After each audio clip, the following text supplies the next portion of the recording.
Fala galera ligado no Podcart, o podcast oficial do kartismo nacional. Um oferecimento BRB, MG Tires, Mega Kart e Eico Brasil. Hoje nós vamos receber aqui, será que tá bem estruturado aqui o primeiro piso que nós estamos aqui? Que vai pesar, né, Fabião? Vai pesar. Um homem é DJ internacional. Mas antes de encerrar a carreira, ele só foi campeão mundial de kart. Como é que é? Que soam os tambores. Rubens Carapatoso! Hello, mate. Obrigado aí pela oportunidade de falar um pouquinho. Diogo Zuccarelli, famoso Xuxa. Conheço desde os 11 anos de idade. Se falar que nós conhecemos desde pequenos, vão falar que a gente não cresceu, né? É uma piada pronta, né? Não, nós crescemos, pouco. Bom, Crescemos o suficiente para andar de kart, né? eu só tô crescendo pro lado. Não, mas a nossa altura é ótima, porque... Dá uma esticada. Assim. Isso, tem um túnel de vento, né? A gravata vem aqui e já pega aqui, ó. Fup. Fantástico, meu. Obrigado e aí, pela meu? oportunidade de falar um pouquinho, conversar um pouquinho. Já faz tempo que eu queria que você viesse aqui, né? Tá, faz tempo.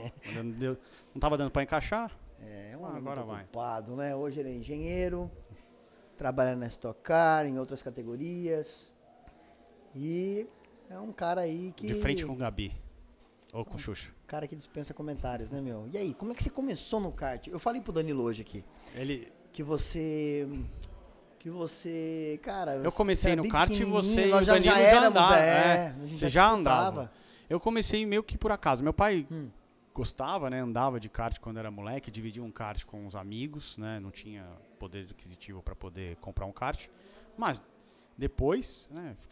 Tornou um empresário e graças a Deus eu tive a oportunidade... Você morava já perto, ali em Moema, né? Eu morava em Moema. Morava do lado do Danilo. 2 quarteirões do Danilo e do Denis. Até estudamos na mesma escola, etc. E quando eu me mudei para Moema, meu vizinho de cima era o Bruno Van Enck. No Bruno. E ele já andava de kart, né? Eu não tinha a mínima ideia. E ele me convidou pra... Ele tá andando de rally? Ele tá andando de rally na Mitsubishi, isso. E ele me convidou pra uma corrida, ele andava com o Maurão. E, cara, fiquei doido, né? Você vai pro Interlagos, vê um monte de molecada andando, né? Batendo roda, você fica maluco. Aí eu falei, pai, quero, doidão, né? Aí meu pai alugou um kart lá no Maurão, comecei a andar e tô aí 30 anos já. E o Maurão, cara, você sabe como é que... Agora total, ele tá né? bonzinho, né? Mas nos anos 90, cara... Então acho que começar com ele, eu não precisava nem de coach já, né? Porque o cara, ele é um professor, assim... Acho que ele que começou essa história de coaching, né? Porque, eu acho, a verdade né? Ele dava ali. Ele fazia pintava a pista inteira de Interlagos, né? Freia aqui, sim, botava né? os Ponte de aceleração, acelera aqui. Freia. Você acha que já passou por isso? Acho que o André, acho que metade do grid ali, né? Renato Russo, Tony Canan. Ele era à frente daquele. O cara, acho que foi um precursor ali dos coaches e, cara, isso o Gastão, passamos ali por ele também. E ajudou muito. E o Gastão também fez parte dessa minha história, porque eu tive a felicidade de ele estar no mesmo box que eu. E foi para a Europa antes que eu. E como o pai dele também era amigo do meu pai, e ele, na hora que ele foi campeão do mundo em 95, né, a primeira coisa que ele falou pro meu pai, cara, você tem que ir para a Europa. E acabou que em 96 eu fui fazer meu primeiro mundial de júnior na Bélgica. E andei super bem. Tava largando entre os 10 primeiros. Mas você da já final. tinha ido pra lá e andado umas corridas antes, começou a andar lá? Eu fui fazer eu fui fazer um teste só antes eu fui ver uma corrida antes do europeu, só pra ver, mas não corri. E depois eu fui antes do mundial pra treinar, fui primeiro na Bélgica, treinar porque antes a categoria júnior lá é sem cilindrada, pista porte com embreagem, né? Então, muito longe do que a gente estava andando aqui, que era da Graduados B, a gente andava com aqueles Evolution, dupla carburação, álcool. Era um foguete o negócio. Era um foguete. Depois você vai na Europa, eu era júnior, porque 14 anos ali era ainda júnior. E eu pegava sem cilindrada, embreagem, não dava nada. Parecia um brinquedo, né? Parecia um brinquedinho, né? Então eu fui andar antes para me acostumar, porque, cara, a carburação lá era bem justa. Então, pra você... E largava parado, porque era como embreagem, largava tudo parado. Então, era tudo novo. então tive que treinar um pouco a largada, então a carburação tinha que fechar as agulhas e depois abrir, tinha que fechar para largar, senão você não largava. Então isso aí foi uma mudança assim, muito grande, eu tive que me acostumar, mas acabei me adaptando bem. Eu tive sorte de meu estilo de pilotagem ser um pouco limpo, né, e encaixar muito com a borracha. Você sempre foi redondinho mesmo. Então a borracha encaixou muito com o meu estilo. Então, quanto mais a pista estava mais pesada, melhor eu ficava. Então, isso aí, felizmente, para mim, encaixou melhor do que... Eu ando melhor com a pista mais pesada do que com a pista suja, por exemplo, né, com o pneu vermelho. Então, eu sempre tive dificuldade de andar um pouco com o kart me escorregando. Então, que me deu a possibilidade de andar super bem em 96. E eu andei de Tony Kart no Marechal. O Marechal é um cara que prepara motor na Europa, foi 10 vezes campeão do mundo de kart como preparador. Então, era um cara que já tinha um currículo, foi preparador do Gastão também, foi campeão mundial com o Gastão Fraguas. E aí ele falou, cara, você tem que ir para a Fórmula A no 97, fazer o campeonato europeu. Eu não tinha feito o campeonato europeu até então. E para você estar mais preparado para fazer um mundial. E foi o que eu fiz. Fui para a Europa, fiz o europeu e me preparei melhor em 97 para o mundial. O mundial era na França, em Salbris. E, cara, naquela época eram poucos brasileiros que andavam o europeu mundial. Era eu, Nicastro. E o europeu acho que só era eu e Nicastro que andavam. O Straight só ia direto pro Mundial. O Straight chegou depois, né? Ele é mais novo que a gente. Ele andou 99, né? 99 e 2000. O Straight já era a geração do Jimenez, do né? Jimenez, do menino do Credit Car lá. Master, o Augusto Farfus, isso, Augusto. eles chegaram depois que a gente. Eu e o André, a gente chegou mais ou menos na mesma época, ali 96, 97. Que é a época do Alonso, do Raikkonen, né? A gente pegou o finalzinho do Jason Button também, do Pântano. Então, essa geração aí de 40 anos, né? Tomou 40. Sim. E a geração do Jimenez e do Straight. É a geração do Hamilton, do Rosberg. Foi uma geração... Então, quando eu estava na Fórmula A, do segundo ano de Fórmula A, 98, eles eram júniores. Depois que eles subiram. Então, só voltando lá, 97 desde o início, e me preparei melhor.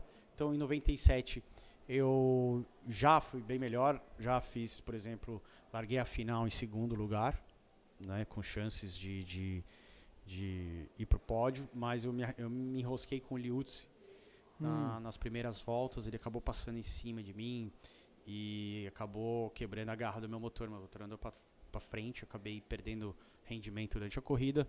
Então, de segundo, acabei em quinto. Andando, ele passou por cima. A gente se enroscou. Cara, eu me enrosquei bastante com o Liuzzi durante os 3... E ele era Tony também, né? Não, ele é CRG. Ele era CRG? Sempre andou de CRG. E foi campeão do mundo de kart também. Naquela época que cara, a gente pode falar que era o James Courtney, que foi campeão do mundo esse ano, 97. O Spinozzi, depois... o Foré, o C7. Mas o Foré era mais velho que você, né? Era mais velho, ele andava de Superar. Depois eu andei de Superar em 99, mas ele já era Superar em 97. E na Superar andava o Rossi foi campeão na Superar também esse ano. E aí me animou, né? Largando na primeira fila, no meu primeiro ano de Fórmula A, né? Subindo da Júnior. E aí em 98 também fiz o full package, fiquei mais tempo na Europa. 97 eu ia e voltava por causa da escola. Minha mãe queria que eu acabasse a escola, né? Então é importante você ir. A escola queria que você acabasse, que você não fosse mais, né? E sua mãe queria que você fosse, né? Bem isso. Tinha um conflito. A galera me falava que eu era turista na escola, né? Eu chegava lá, faltava 3 semanas. Não, legal quando nós chegávamos na escola e o pessoal dizia... Tá preparado? Dizia preparado pra quê? A pessoa falou, tem prova hoje. Eu falo, mas que legal, né? Que legal, né? Como é que eu faço? Eu sei bem essa sensação. Hoje acho que é diferente, você pode estudar online. Tem muito online, tem muita coisa bacana. É outra coisa, né? Então, é só pra dar esse contraste que a gente estudava também. Sim. E tinha que correr... Eu parei de correr no Brasil, né? Esse tempo, só corria lá fora. Mas você morava sozinho lá fora? Eu morava sozinho. Depois, de 98 pra frente, eu comecei a morar sozinho. Eu fui o primeiro ano pra Bélgica, Por que eu fui para a Bélgica? Porque o Marechal, ele é natural da Bélgica, ele tem a equipe dele era dentro do cartódromo de Spa, né, que é dentro da pista do autódromo, né, de Spa, e eu acabei morando ali a 3 quilômetros da pista, justamente para poder estar 100%. Você não tinha amigos, você não tinha ninguém? Nada, ninguém, cara. Solo, carreira solo. Sozinho. E eu fui morar... Primeiro, eu fui morar na casa do Marechal. Sim. Ele morava num quarto na casa dele. E ia com ele pra pista, porque tinha 16 anos, né? Então não tinha carro, não tinha nada. E ele morava no interior da Bélgica. Então, cara, era vaca, cavalo, meu. Que bacana, e meu. Eu ficava meio que refém dele, né? Onde ele ia, eu ia.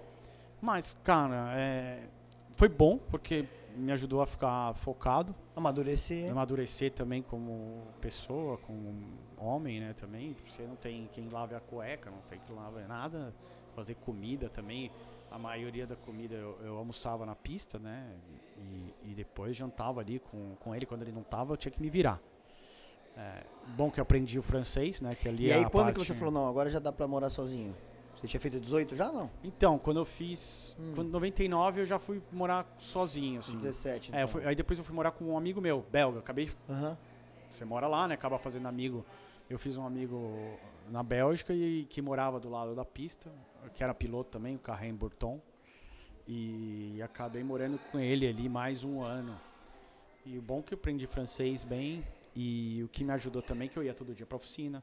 Então acompanhava equipamento, então acompanhava a evolução também de chassi, que às vezes a Tony Kart mandava alguma coisa nova, a gente andava na pista, acompanhava toda a preparação dos motores, carburadores, então eu ficava muito em cima ali de tudo que estava acontecendo, cara, que pra mim foi uma vantagem, porque quando eu ia e voltava, eu chegava lá, ele entregava o motor e eu não sabia qual que era aquele motor, só na semana da corrida, quando eu testava. Em 98 e 99 eu já sabia meu equipamento, porque eu já tinha amaciado, eu amaciava o motor da equipe inteira, então eu já sabia qual motor que diferença era bom, de outro, carburador, porque ele ficava dentro da pista de Spa, então tinha pista 24 horas pra gente, né? Então eu ficava andando, assim, andei muito, assim, tipo, cara, era todo dia quase, todo dia. Estava na prática o negócio, né, meu? Então... Aí às vezes hoje eu tô aqui na pista, pô, você não vai andar, cara. Se as pessoas soubessem o quanto que eu já andei de kart, entendeu? É que assim, naquela época não tinha rede social, mal tinha telefone, né? Eu tive um telefone celular depois, quase no meu último ano ali de kart, né? 99, 2000. Então as pessoas, quando eu saí do Brasil, era muito pouca informação que a gente tinha aqui. Então metade das pessoas, ou a maioria, não sabe quanto que eu andei, às vezes os resultados. Não, acho que o nosso sonho era aparecer na Vroom. Exatamente. Era falar, um dia eu vou virar essa página aqui. E aqui era a revista Racing, né? Era a Racing, que era... A gente ficava lá guardando a revista Racing para ver se a gente tinha alguma notícia de fora. Ou quando você assinava a Auto Sport inglesa, né? Então às vezes, só eu sei o quanto que eu andei, né? Então a galera fala, pô, você não vai andar? Eu falo, putz, eu gosto mais agora da posição, aprendi, né, a gostar da posição que eu tô hoje, que é mais a parte do coach, né, de engenheiro lá na Stock Car, né, que eu fui aprendendo durante os anos. Lembrando que o Rubinho, ele é um psicólogo formado, né, Rubinho? Sim, também. Você vê, né, isso aí, quando ele vai aplicar... Você acha que isso aí, na hora de se aplicar nos pilotos, faz uma diferencinha? Faz, né, Cara, meu? faz muita diferença, eu acho que na minha vida inteira, depois que você entende, quando você entende um pouco mais do ser humano, acho que é um curso que você leva para toda a vida e para tudo que você faz, tudo. Então, muito tipo, pro coaching, por exemplo, tem piloto que você tem que tratar de um jeito e tem piloto que você tem que tratar de outro jeito. Né? Você consegue sentir mais o gatilho mais rápido na hora de você aplicar. Você consegue perceber que tem cara que você tem que, ser incisivo, falar, pô, você precisa fazer isso. Tem cara, se for incisivo, ele já recua. Então, você já precisa dar tratamento mais leve, conversar mais. Então, isso me ajudou bastante. Então, por isso que eu, graças a Deus, tive sucesso, porque também eu sei mais, tive uma habilidade um pouco mais com as pessoas. Mas, voltando a 98, isso que me deu, morar lá, estar lá todo dia e treinando e fazendo tudo isso me ajudou a estar mais preparado ainda mais em 98 para ganhar o Mundial. Tanto que eu praticamente fiz a pole, ganhei 4 das 5 baterias, a outra eu cheguei em segundo, ganhei a pré-final e a final. Então, cara, é muito difícil você conseguir isso. Então, eu tive que trabalhar muito para chegar nisso. E o meu grande sonho quando eu estava eu já falei acho que algumas vezes, quando eu estava no kart, correndo com esses caras, era andar na Super A, que era a categoria máxima do kart, onde eram os meus ídolos, que o Danilo Rossi, Manetti, Orsini, Foré, andavam nessa categoria. Então o meu sonho era andar na Super A, onde eu andei em 99 e 2000. Mas e depois em 2000 a gente ainda fez a equipe da Mini, né? Então como história. é que foi esse negócio da equipe da Mini? Conta Tem pra vários galera. caras Pra quem não que sabe, em casa é assim. O Carrapa, junto com os brasileiros aqui, que é o Mário Sérgio de Carvalho e o seu Mário, né, pai, levaram os karts nacionais pra lá, né, e montaram um time brasileiro, né, como se fosse uma seleção, né. Eu contei um pouquinho da história também lá no podcast do BR Kart, mas é exatamente isso. Eu voltei da Europa em 99 para 2000. O Mário Sérgio, né, o seu Mário, o Mário Sérgio são os caras super gente fina, e abriram essas portas, dei essa oportunidade, falei, cara, podemos montar uma equipe lá fora, vocês estão afim? Na época o Caixa, o Eduardo fazia a parte comercial deles, e eles compraram a ideia. O Marechal estava vendendo o caminhão antigo dele, estava comprando um novo, então era a oportunidade que tinha para montar uma equipe lá fora, e eu estava morando lá fora, podia dar assistência. E, cara, foi um sucesso, né? Tem a maioria, tem uma galera da velha guarda dos mecânicos que foram Marquinhos, Zé do Bode, não, era o top do top, o né? Alemão foi uma... Acredito que eu encontrei o Alemão esses dias na academia, cara, lá em Interlagos. Sério? Foi. Ele me olhou, ficou quieto. Eu falei, às vezes eu tô cabeludão, o cara não sabe, né? Tô velho. Passou, ele chegou assim, chegou perto e falou, Xuxinha, Zucarelli. Eu falei, pô, Alemão, eu sabia que era você, meu. E foi, ganhamos corrida do europeu, né? Então, o Jimenez fez pole, uma do europeu também, de kart mini.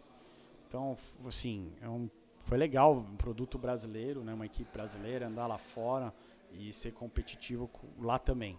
Então, assim, eu me orgulho dessa fase também, junto com o Mário, né? O Mário Sérgio, o cara é um mago, né? O seu Mário se entendem muito de kart, então isso deu uma bela motivada também para eles. E depois segui a carreira no automobilismo, né? Morei 10 anos fora, corri na Fórmula Ford inglesa, corri na Renault italiana, na Renault inglesa também, fiz Fórmula 3 europeia. Você achou que é muito ruim do cara não se adaptar, mas é muito diferente quando a gente senta no Fórmula do... A gente passa para o autódromo, vamos dizer assim, as proporções são completamente diferentes, né? Até você vestir aquele negócio ali é meio esquisito, né? Você passa uma fase de adaptação, né? Se você tá... O kart você fica meio solto, né? A primeira coisa que eu estranhei quando você entende Fórmula... Travado naquele negócio. A primeira freada que você fez, você tenta se movimentar, aí você não consegue. Então você passa essa fase aí de entender que você tá pregado no carro, e depois você entender que pregado no carro é bom. É o jeito bom, né, de andar. Bom. Você sente mais o carro em si, né, o grip. Então, essa fase, depois você passa, essa fase fica bem natural. E depois você se acostumar também, kart, cara, você consegue ver, né? Sim, eu achei muito estranho. Eu só andei uma vez e aí você tava lá no Renault, lá do Mau Mau, aí você falou, ali é assim, assim, assim. Mas o que eu mais senti é que assim, mas onde eu tô colocando o carro, né? Porque parece que tá tudo... Você só tá chegando só lá, né? Longe, né? Demora, porque você não enxerga direito, né? Se você está bem alto, você só consegue enxergar a ponta do pneu. Olha lá. Então você se localizar na pista e ser rápido, né? Sim. Você entender onde você tem que frear, onde tem que acelerar o ponto certo, demora. E também sentir o carro, né? Sentir aonde, aqui, agora ele tá na mão, porque ele também vai e ele não volta, né? Exato. Ele é bem diferente. O kart você tem tudo, quando você tá bem no kart, né? Bem seguro, você leva ele, né? Então no começo... Ali você era muito elevado, né? É, bastante. Você acaba acelerando, vai pra fora, volta. Então essa parte de adaptação... Sim, tem pilotos que se adaptam muito rápido, né? Tem um moleque que tem muitos, inclusive, que são melhores lá do que no kart, né? mesmo, Engraçado, né? Isso é muito engraçado. Hoje em dia, isso tá mudando um pouco, porque você vê o grid da Fórmula 1, a maioria ali... São bons kartistas, né? Muito bons kartistas. Alonso, porque, Hamilton, o Alonso, Verstappen. O Alonso foi campeão mundial de júnior, o Norris foi campeão mundial, o Gasly foi vice-campeão europeu, o Verstappen foi campeão do mundo. Ele foi de KZ, né? O Verstappen. Sim. Eu lembro, ele era novo, né? E a galera já era mais velha, né? KF também. O De Vries, que tá na Fórmula 1, é bicampeão do mundo. O Albon é vice-campeão do mundo. O Leclerc também é vice-campeão do mundo. Então, cara, se pegar o grid da Fórmula 1 ali dos 20 pilotos, acho que talvez 15 andaram em alto nível no kart. Mas você acha que é porque o Fórmula 1 tá daquele jeito agora? Porque você olhando na câmera on-board, tá bem kart, né? O negócio tá bem bum, bum, bum, bum, o cara freia, acelera, o negócio tá... E o kart também tá copiando muito rápido, né? Tá bem parecido também, né? E hoje, você tem análise de dados já no kart.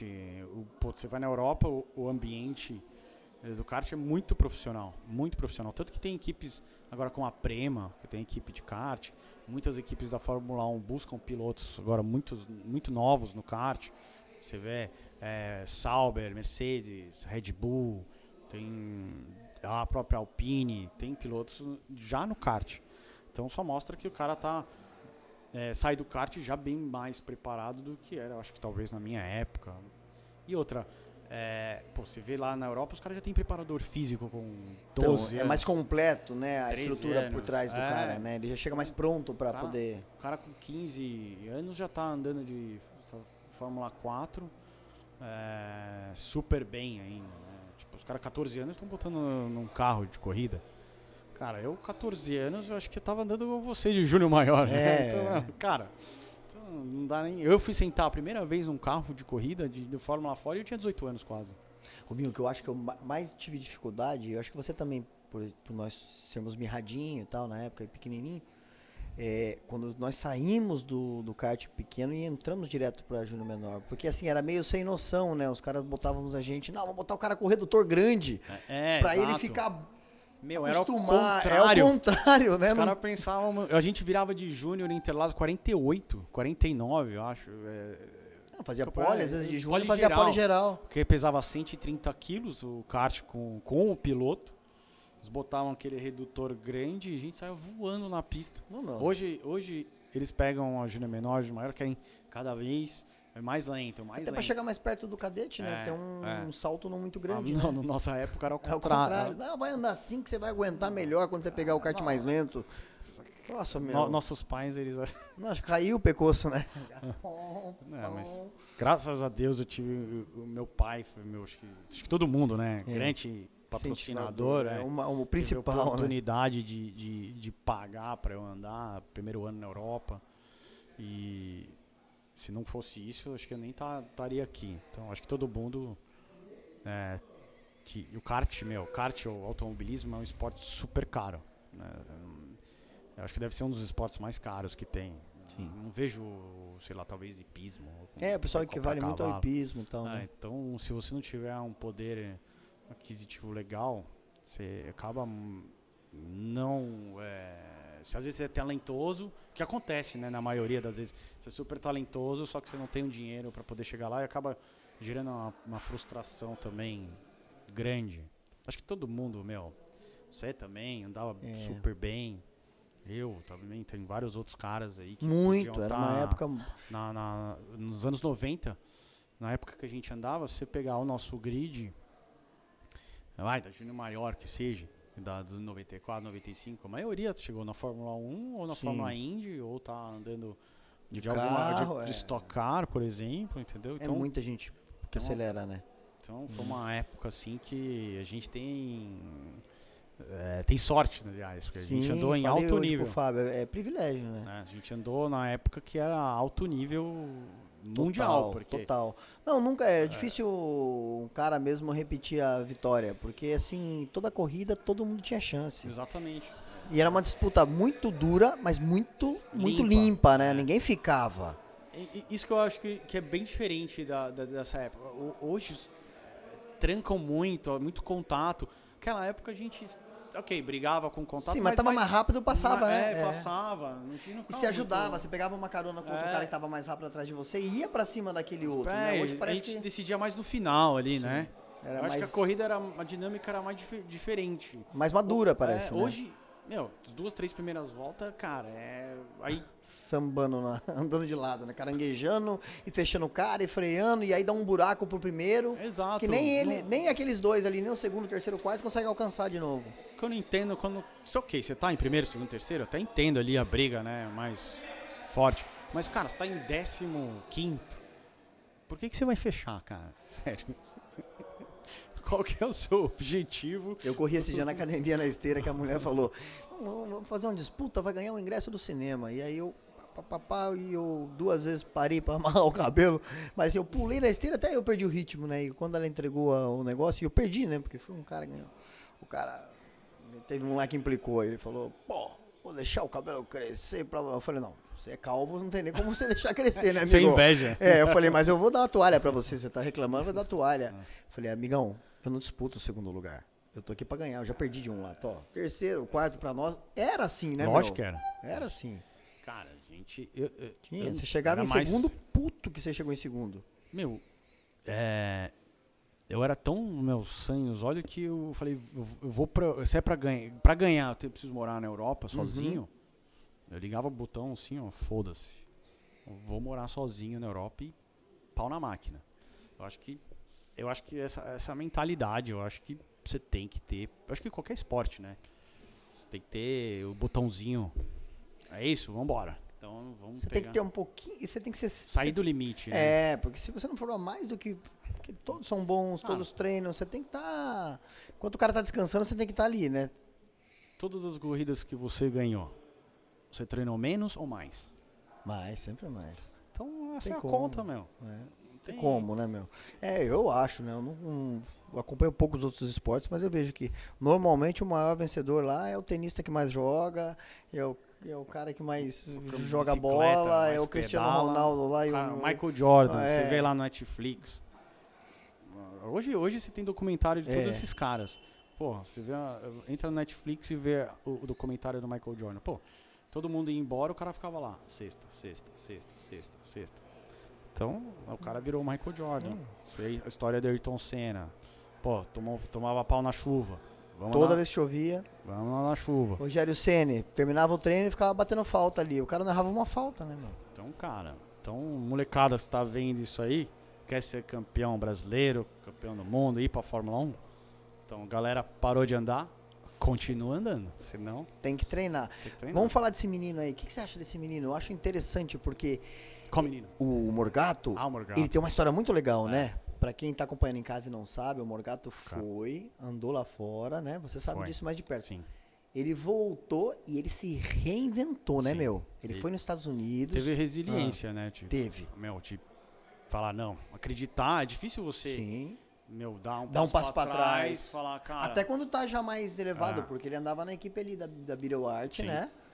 Por isso que foi campeão do mundo, né? O cara acreditou naquilo, não desistiu. E você ter persistência e acreditar, né? Que eu acho que é o mais importante. Você tem que acreditar, não os outros. Sim. Se você não acreditar em você, cara... Exatamente. Mesmo se o cara falar que você, não pode, não quer, não vai...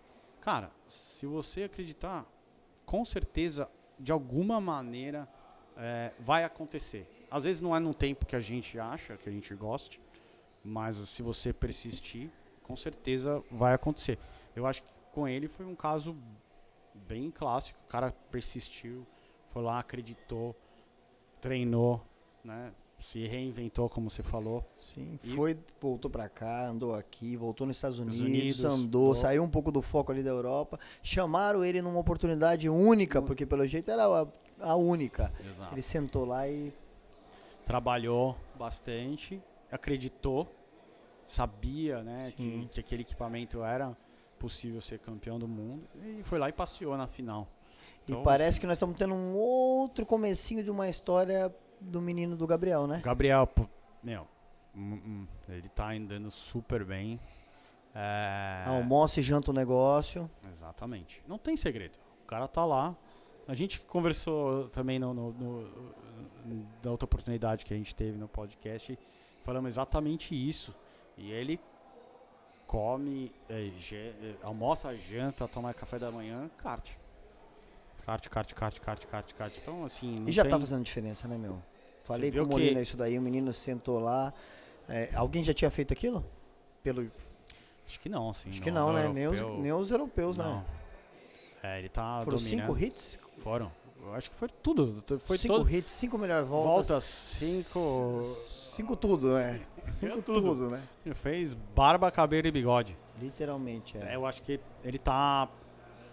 Por ele tá comendo kart, né? Eu acho que ele tá em outro nível, né? Da molecada. Porque, querendo ou não, cara, ele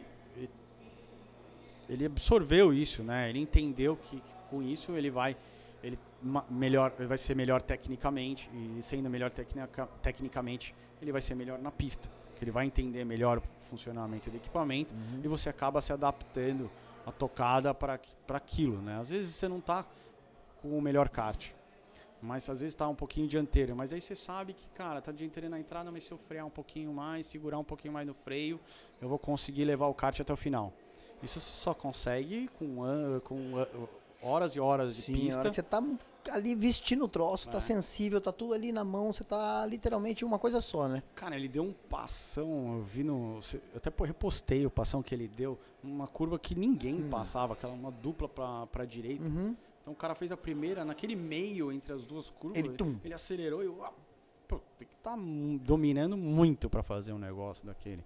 Então assim, tá bem com a mão, acho que se eu fosse colocar a ficha em algum piloto hoje, com certeza eu colocava no Gabriel. O Morgato deu um passo a mais, foi pra KZ, é isso? Foi pra KZ. Ah, que legal. Ele tá andando no KZ, que eu acho que hoje lá na Europa, todas as fábricas, né, eles não deixam o piloto de fábrica andar muito tempo na OK. Né, até por causa dos moleques que estão vindo da Júnior. Então, se você é um piloto mais profissional, eles já levam pra KZ. Você acha até pra ele ser um coelho, porque ele é uma referência, né? Coelho que eu falo porque na corrida a pé eles chamam de coelho, né? Pra ele chamar, falar, fulano foi campeão, agora você vai ter a mesma oportunidade, o mesmo equipamento. KZ, mesmo. E ele chamar outros mais novos. Na KZ é um bom equipamento também. Né? Teve uns campeonatos mundiais agora recente, né? Sim. Eles sempre estão na frente, né? O TM é um super motor na KZ, então eu acho que tem uma boa oportunidade aí para ele seguir. Eu fiz bastante isso, né? Ser um pouco profissional no kart. Eu ganhei dinheiro depois que eu fui campeão do mundo. Ganhei dinheiro correndo de kart muito tempo. Eu acho que assim, se você não tem uma oportunidade de seguir carreira, que é difícil no automobilismo, né? Se alguém não bancar, é difícil você seguir. Mas o kart é uma boa oportunidade aí. Você tem outros pilotos como o Kozinski, o Ardiko, o Pescador, tem vários pilotos da Europa que são campeões, o Ardiko foi até 3 vezes campeão do mundo e seguem carreira no kart, trabalham nas fábricas, assim, lá é normal, não é vergonha nenhuma você trabalhar ali, pelo contrário, é animal, né? Lógico. Se viver ali do ambiente que você gosta, ganhando bem, trabalhando, certeza. acelerando. Se eu não tivesse a oportunidade de ir correr de carro, né, quando eu tive, com certeza eu estava na Europa seguindo carreira no kart, estaria trabalhando hoje em alguma fábrica, e feliz da vida, morando na Itália. Sim, né? O que desviou isso foi tentar a carreira do carro, que era naturalmente. É natural, eu tive a oportunidade, né, consegui uma verba para andar, então eu segui o step.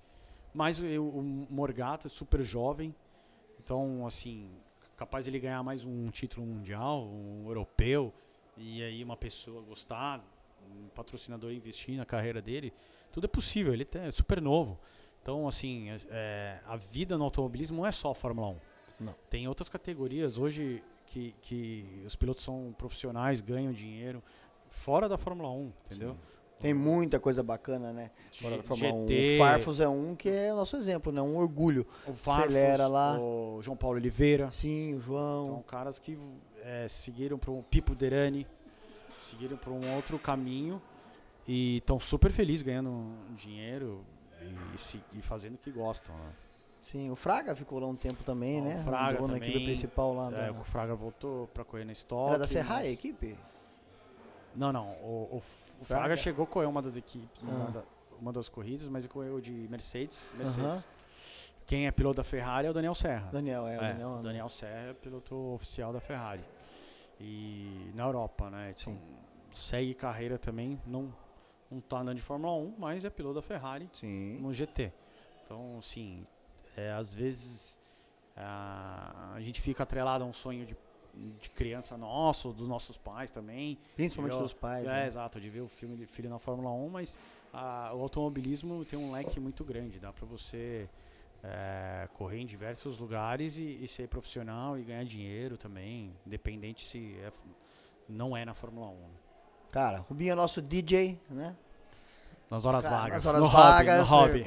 O pessoal não sabe, muito, mas quando nós fazemos nossas festinhas aí, nossas private party, o nosso DJ oficial é o cara. Eu costumo tocar em algumas festas e é um hobby meu, né? Eu gosto igual corrida.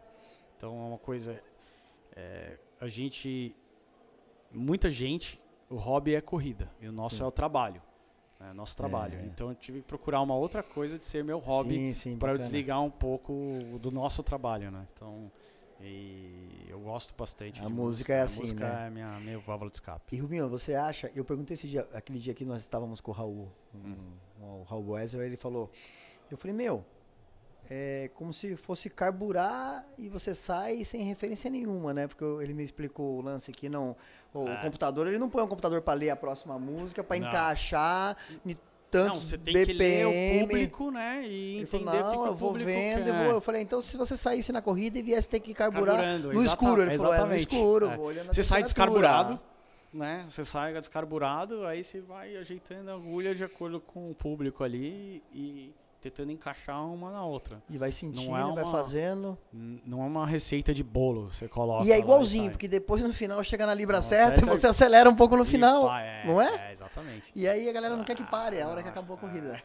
Exatamente. Você pegou a manha do negócio. Mano, deixa um recado aqui pra galera de casa, porque eu sou suspeito pra falar de você é meu amigo. O Janja é meu amigo, nós temos assim, o Zé, nós somos privilegiados de ter amigos assim, né, meu? É amigo pra vida inteira e pessoas que estão num posto que exatamente onde deveriam estar, né? O Thiago, um grande piloto de helicóptero, né? Assim, o kart, né? Além de me trazer o meu trabalho hoje, né? Me trouxe vários amigos também que a gente tem até hoje. Então são 30 anos de automobilismo e 30 anos de algumas amizades que eu levo desde criança, né? Então, não posso me queixar. Então, assim, você falou sobre recado, né? Então, acho que tem muitos pais, né? Tem muita galera que assiste aí. O kart, além de ser um esporte, né? Então, acho que trouxe crescimento, né? Pessoal também, né? Você aprende a competição muito cedo. Análise de um psicólogo, hein? Ele tá falando não só como piloto, mas como um psicólogo. Às vezes, você não vai botar o seu filho para chegar na Fórmula 1, mas você vai botar o seu filho para crescer na vida. Você aprender a competir logo cedo, você evolui e cresce como pessoa muito rápido, né? Do que eu vejo talvez os outros amigos que estavam na escola, não teve uma competição que a gente teve. Eles demoram um pouco, né? Só vão crescer quando entra no ambiente de trabalho, né? Que você tem que competir com outro cara. Sim. E a gente até ele não sabe de nada, não sabe que a vida é tão difícil, né? A vida é uma competição, todo o tempo. O tempo todo, né? Tá todo mundo querendo, então... não fique triste se seu filho não chegar na Fórmula 1, mas com certeza ele vai ser um ser humano bem melhor, bem mais preparado para o mundo real, né? Que lá fora o mundo real pega. Vai competir na vida vai competir num nível, né? Com certeza vai querer ser o melhor. Com certeza. Cara, muito obrigado por ter você aqui. Obrigado aí, meu. Tá bom? As portas estão abertas aí para quando... Quando você quiser, só chama. Vamos. Morgato vindo pro Brasil. Morgatinho, ó, você tá intimado. Tá intimado a vir aqui junto com o Rubinho aqui pra nós batermos um papo aqui, tá bom? E falar mais sobre o kartismo, tá bom? Obrigado aí, Xuxa. Obrigado, galera de CBA. casa aí, ó. Obrigado, Fabião. Obrigado todo... Ó. Fabiana, tem que agradecer a Fabiana agora, né? Fabiana. Né? Ó, Fabiana é a nossa patroa agora DJ. aqui, nossa DJ, hoje ela tá de fone igual uma DJ, deixa ela.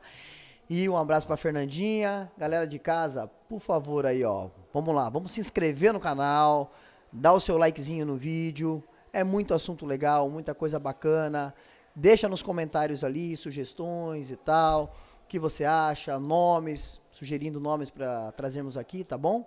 E um oferecimento Banco BRB, MG Tires, a Mega Kart e a Eico Brasil. A gente se vê nos outros episódios aí do podcast aí. Um abraço para todo mundo em casa. Valeu!